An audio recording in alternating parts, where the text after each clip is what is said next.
I never thought I would be writing one of these posts, but here I am typing this with one hand while my toddler naps on my chest. The divorce wasn't dramatic in the movie scene way. No screaming, no slammed doors. It was quieter than that, which somehow made it hurt more. We didn't break because of one betrayal or one terrible fight. We broke because slowly and painfully, we stopped being on the same side of life. By the time our child was born, the cracks were already there. Different values, different ideas of responsibility, different definitions of what family meant. I tried to hold everything together, telling myself that exhaustion was normal, that resentment was just a phase, that love would come back if I tried harder. But trying harder alone doesn't fix a marriage. The final decision came on an ordinary evening. The baby was crying, dinner was cold, and I realized I felt more alone with him than I ever feared being without him. That thought scared me enough to finally say the words out loud. I can't do this anymore. The divorce wasn't about hate, it was about survival for me, and for the tiny human who depended on me to choose a healthier life. When I walked out with my child in my arms, I wasn't brave. I was terrified. But I knew one thing with absolute clarity: staying would teach my child the wrong version of love, and that was something I could not accept. The first days after the divorce felt unreal, like I had stepped into someone else's life by mistake. The apartment was quieter than it had ever been. Not peaceful, just hollow. Every sound echoed: the hum of the refrigerator, my child's breathing at night, my own thoughts when I couldn't sleep. I kept expecting my phone to buzz with a message saying this was all a misunderstanding, that we would fix it. It never came. Fear arrived in waves. Fear of being alone, fear of making the wrong decision, fear that I had just ruined my child's future by breaking our family apart. I stared at my baby's face and wondered if they could already sense the instability, if my anxiety was somehow seeping into their tiny body. I felt guilty for crying while holding them, guilty for smiling at them when I felt like falling apart inside. At night, when my child finally slept, the doubts grew louder. How would I manage everything alone? What if I failed? What if love, safety, and stability were things I had just taken away from my child instead of protecting them? I had chosen this path, but that didn't make it feel less terrifying. Those first days weren't about strength or empowerment, they were about surviving the silence and learning how to breathe in a life that suddenly felt much heavier. Adaptation didn't come as a big confident step forward. It came as small, almost invisible movements. Waking up, making coffee, changing diapers, putting one foot in front of the other because a child needed breakfast, not because I felt ready to face the day. My life stopped being about long-term plans and became about getting through the next hour. Everything revolved around my child. Their schedule dictated mine. The naps, the feedings, the tiny routines that somehow became the anchors of my day. At first, that scared me. I worried I was losing myself completely, dissolving into nothing but mom. But slowly, I realized that this structure was also what saved me. When my mind spiraled, my child brought me back to the present with a laugh, a cry, or a small hand gripping my finger. I learned to do things differently. Grocery shopping became a military operation. Showers were short and precious. Silence was replaced by songs, toys on the floor, and constant motion. It was exhausting, but it was also grounding. I wasn't just adapting to single motherhood. I was learning a new version of life, one where love showed up in the smallest moments and kept me moving forward.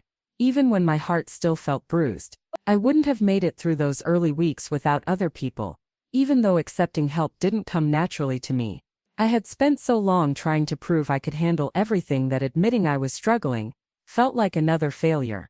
But exhaustion has a way of stripping pride down to its core. My friends showed up in quiet, practical ways. One brought groceries and didn't stay long, understanding that I was too tired for conversation. Another sat on the floor with my child so I could take a shower without listening for cries. There were late-night voice messages that simply said, "You're not crazy.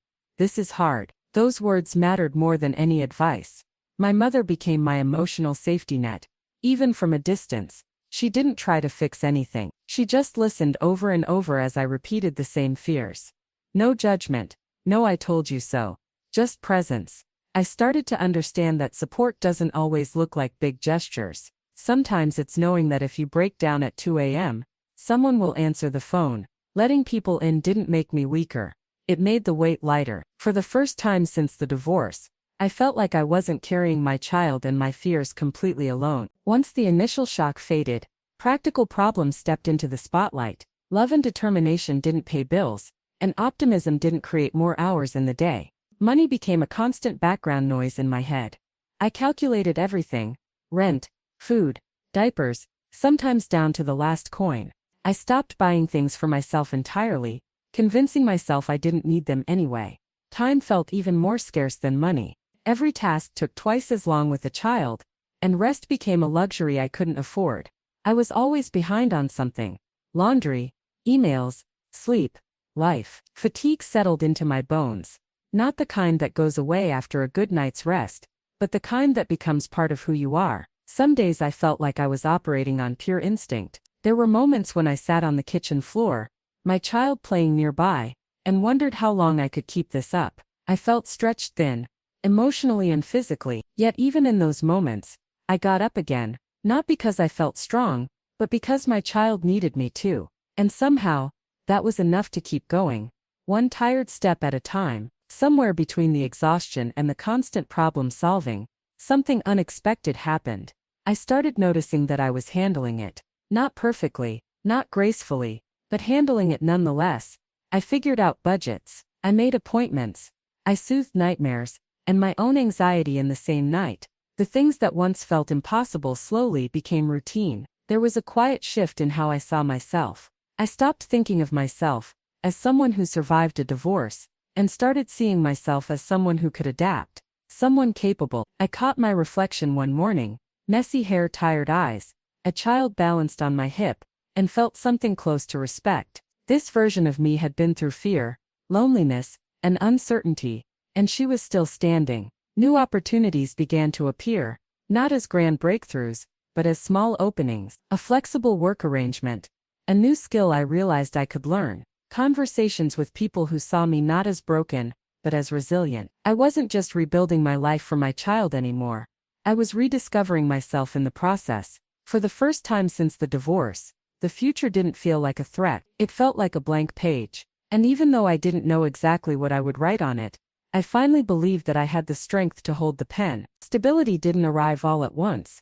It came through repetition, morning routines, evening rituals, the same park bench, the same bedtime song, the same quiet moment with coffee before the day officially began. At first these routines felt restrictive, like my life had shrunk into a narrow schedule, but over time they became the framework that held everything together. My child started responding to the rhythm: better sleep, more laughter, a sense of safety I could see in the way they explored the world, and then checked to make sure I was still there. That trust healed something in me. It reminded me that even if our family looked different now, it could still be whole. I began to organize my days with intention instead of panic. I planned meals. I blocked time for work, and time for rest, even if rest meant sitting quietly while my child played.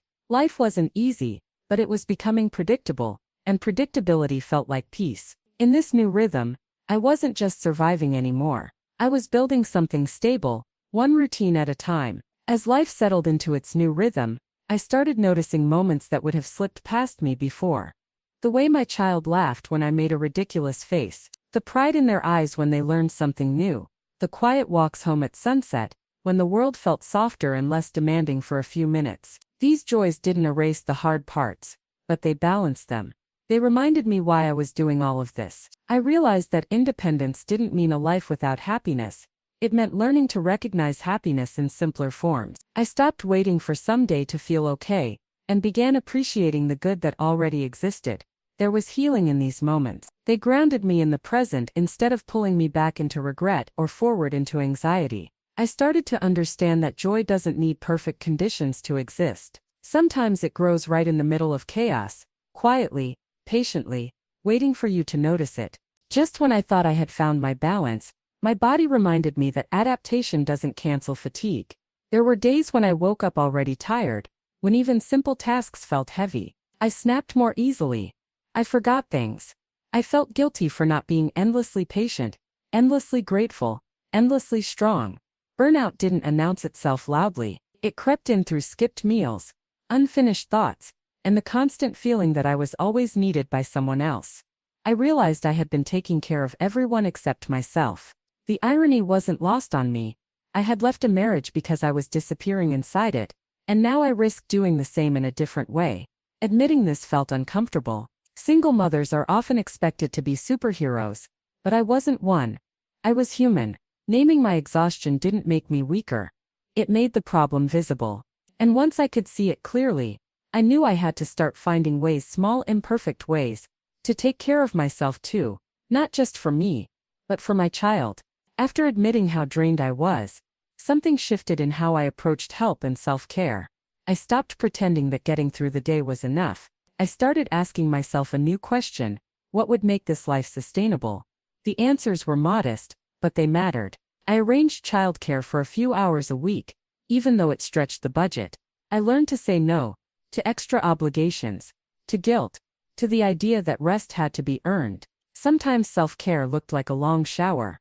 Sometimes it was sitting in silence after my child fell asleep, not scrolling, not planning, just breathing. Asking for more than survival felt radical. It meant acknowledging that my well-being wasn't optional. When I took better care of myself, I noticed the difference immediately. I was more present, more patient, more myself. It became clear that thriving wasn't a selfish goal. It was part of being the parent my child deserved. Money never stopped being a source of anxiety, but over time I started approaching it with a plan instead of panic. I tracked every expense, made spreadsheets I never imagined I'd understand, and learned to prioritize without guilt. Tika supplies. Small indulgences only if there was room, and sometimes there wasn't. I picked up freelance work, adjusted schedules, and learned to negotiate boundaries with clients. It wasn't glamorous. It wasn't easy. There were nights I calculated every coin before going to bed, but slowly I realized I wasn't helpless. I could manage finances. I could stretch my income. I could provide, and every time a paycheck landed, no matter how small, it carried a quiet victory, a reminder that my child and I could survive and even grow in this new life. Fear didn't vanish entirely, but I learned to treat it like a compass, not a jailer. It told me where I needed to pay attention, not where I couldn't go. Each small financial win became proof that independence was possible, that I was capable, and that I could build a secure life for my child even alone. There was a subtle, almost surprising shift that came with financial control and self-reliance, a sense of freedom. I could make choices for myself and my child without compromise, without constantly negotiating another person's priorities. Some days it was as simple as picking what we ate for dinner, what park we visited, or what book we read before bed. Other days it was bigger decisions, school, work, schedules, but they felt mine to make.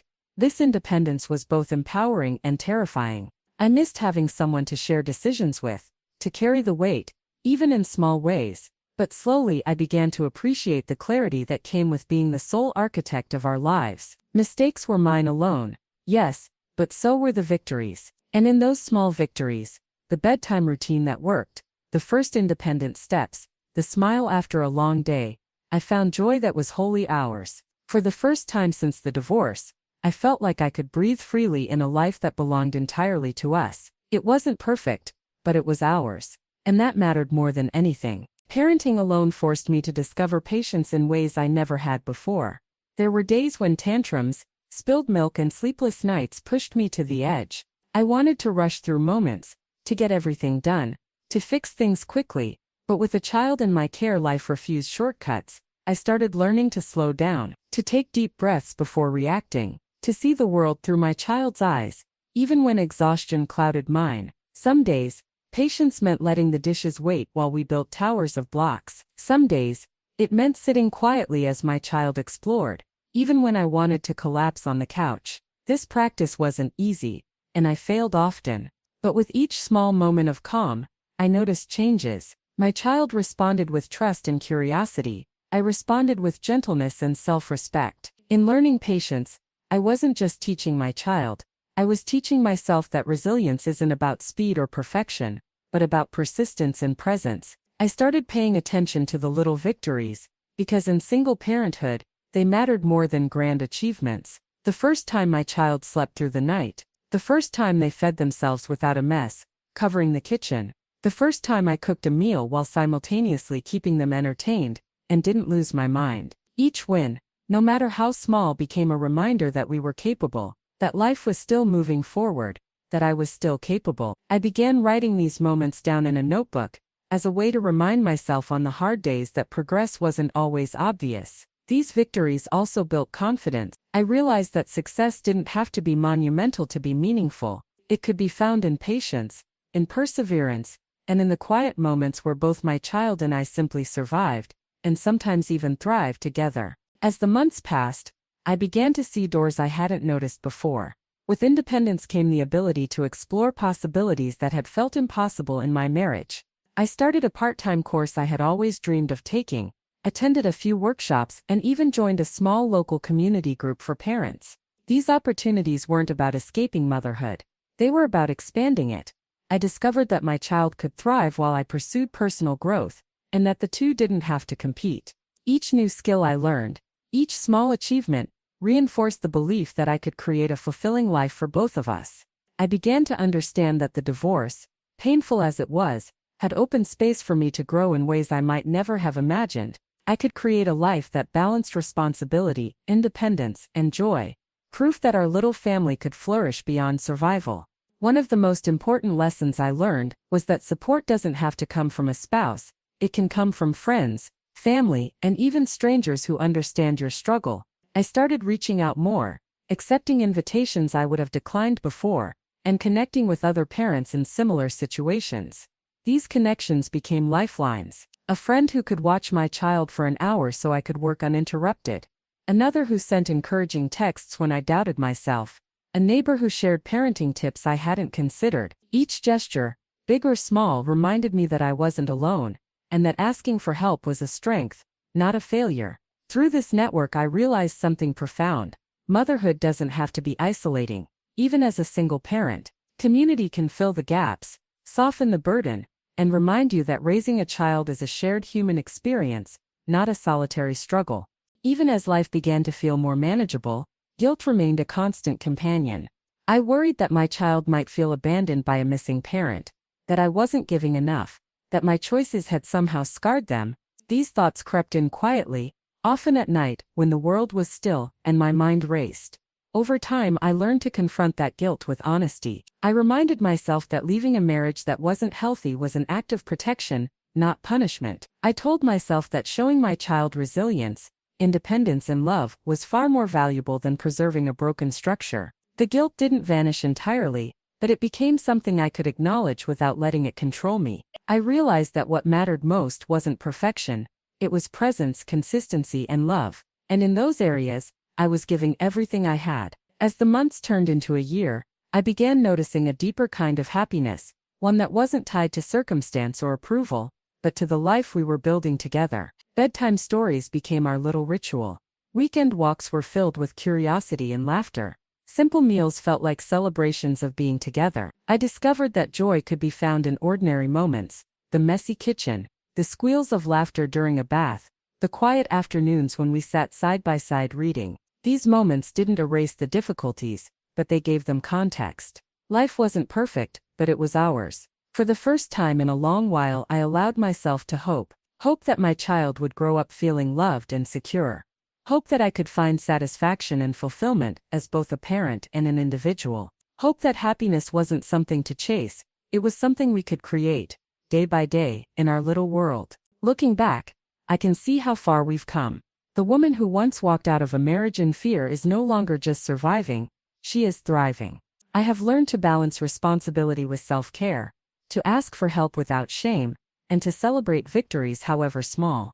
Every challenge we faced, financial strain, sleepless nights, loneliness, became proof of resilience I didn't know I possessed. I discovered patience, resourcefulness, and courage.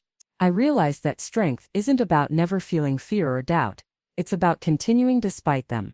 Most importantly, I see it in my child. Their trust, laughter, and curiosity are reflections of the safe and loving environment we've built together. That alone tells me that choosing this difficult path was the right one. We have grown stronger, together, in ways neither of us could have imagined. Now, as I sit with my child playing nearby, I feel a quiet sense of hope. Life is still challenging, there are still tired mornings, financial worries, and moments of doubt, but those no longer define us. What defines us is resilience, love, and the ability to keep moving forward. I've learned that happiness isn't a destination, it's a series of small intentional moments that we create each day. I see a future where my child grows up knowing they are deeply loved and supported, and where I continue to grow as a person, exploring possibilities I once thought were out of reach. Our life is not perfect, but it is ours, and that is enough. I've discovered that the end of one chapter doesn't mean the end of joy, love, or opportunity. It's just the beginning of a new story, one we are writing together, day by day, with hope guiding every step.